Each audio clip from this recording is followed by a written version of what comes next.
তোমরা দুইজন বিবাহ করছো? না ভাইয়া, কি যে বলেন ভাই, আমি একটা বিয়ে করি। তুমি জীবনও করতে পারবা না, তুমি বাদ বাদ মানে তোমার বিয়ে বাদ। আচ্ছা, তোমাগো দুইজনের যে অবস্থান, আমি খুবই মর্মাহত তোমাগো পাইয়া। আমি এখানে উৎফুল্ল হবার অনেক কারণ ছিল, কিন্তু সেই কারণে তোমরা আমার লক্ষ্যভ্রষ্ট হইতে পারো নাই। এখন তোমাদের যে অবস্থা, এক কথায় বলতে গেলে তোমাকে ডিসপ্লে ঠিক আছে, কিন্তু স্পিকার কাটা। এ দ্বারা আমি তোমাকে বুঝাইতে আছি যে তোমরা আমার সাথে চলবা ফেরবা আমার বডিগার্ড হিসাবে, কিন্তু কোথাও কোনো জায়গায় কথা বলবা না।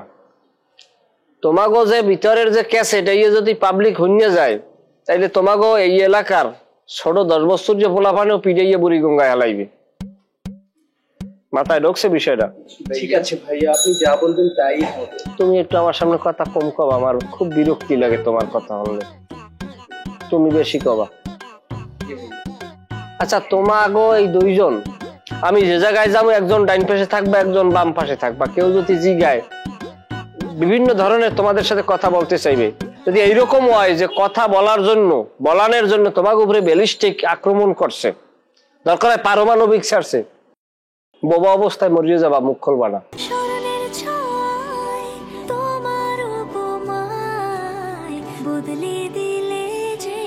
স্যান্ডেলিনা সো, রূপচর্চায় আভিজাত্য। মনে থাকবে? জি ভাইয়া, ঠিক আছে। কি সুন্দর বডি ফিটনেস, অথচ বালিকা স্বভাবে। আর আমি কত বাঘের মতো গর্জন দিস, অথচ আমার বডিটা বান্দরের লাল। এত হাঁসের ডিম খাইলাম জীবনে, কিছু করতে পারলাম না।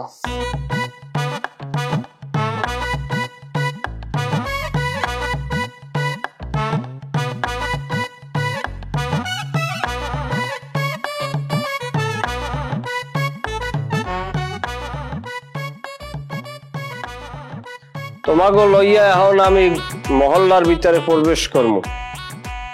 তোমরা দুইজন আমার সাথে থাকবা, তোমাদের প্রথম ট্রায়াল। তোমাকে দুইজনারে আমি দুইটা নাম দেব, খুবই ভয়ঙ্কর নাম। নাম দুইটা দেওয়ার জন্য আমি কিছুটা সময় নেব। আপাতত যেহেতু মুখ খুলবা না, কেউ কাছে নামও কবা না, কোনো প্রকার তোমার কথা নাই।